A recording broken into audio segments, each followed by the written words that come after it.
আসসালামু আলাইকুম। প্রবাসীদের বিভিন্ন সমস্যার সমাধানে সংসদে টাস্ক ফোর্স বা বিশেষ দল গঠনের দাবি উঠিয়েছেন জাতীয় সংসদে।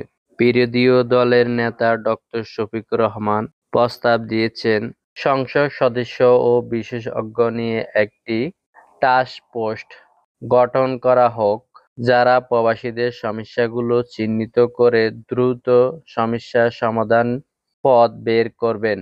তিনি আরো বলেন, যেসব দেশে বাংলাদেশি কর্মীর সমস্যা বেশি, সেখানে টাস্ক ফোর্সের সদস্যরা সরাসরি প্রবাসী ও দূতাবাস কর্মকর্তার সঙ্গে কথা বলতে পারবেন। তিনি আরো বলেন, ই-পাসপোর্ট নিয়ে প্রবাসীদের ভোগান্তির বিষয়টিও উঠে আসে। এমআরবি পাসপোর্ট, জাতীয় পরিচয়পত্র ও পাসপোর্টের তথ্য সমস্যা অমিলের কারণে অনেক প্রবাসী ই-পাসপোর্ট করতে পারছে না। ফলে অনেক প্রবাসী বিদেশে বৈধতা সংকটে পড়ছেন। এছাড়াও প্রবাসী মরদেহ বাংলাদেশে দ্রুত দেশে আনার ব্যবস্থার দাবি জানান। সরকারি দলের পক্ষ থেকে স্বরাষ্ট্রমন্ত্রী সালাউদ্দিন আহমদ বলেন, প্রবাসীদের সমস্যার সমাধানে সংসদীয় কমিটি ও বিভিন্ন মন্ত্রণালয়ের সমন্বয়ে একটি ওয়ার্কিং কমিটি গঠন করা যেতে পারে।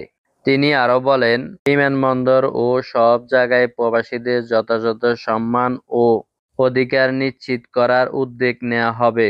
মালয়েশিয়ার শ্রম বাজার নিয়ে আলোচনা হয়। সরকার জানিয়েছেন, মালয়েশিয়ায় শ্রম বাজার পুনরায় চালু করার কাজ চলছে এবং কোনো ধরনের সিন্ডিকেট যাতে তৈরি না হয় সে বিষয়ে কড়া নজর রাখা হবে।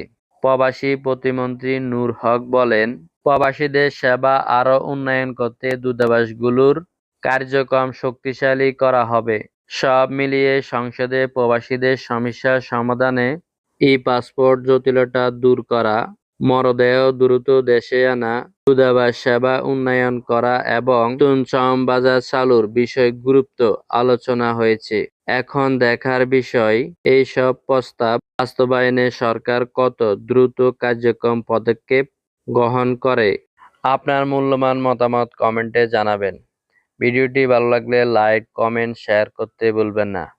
অন্য ভাগে দেখার সুযোগ করে দিবেন। সবাই ভালো থাকবেন। আসসালামু আলাইকুম ওয়া রাহমাতুল্লাহি ওয়া বারাকাতুহু।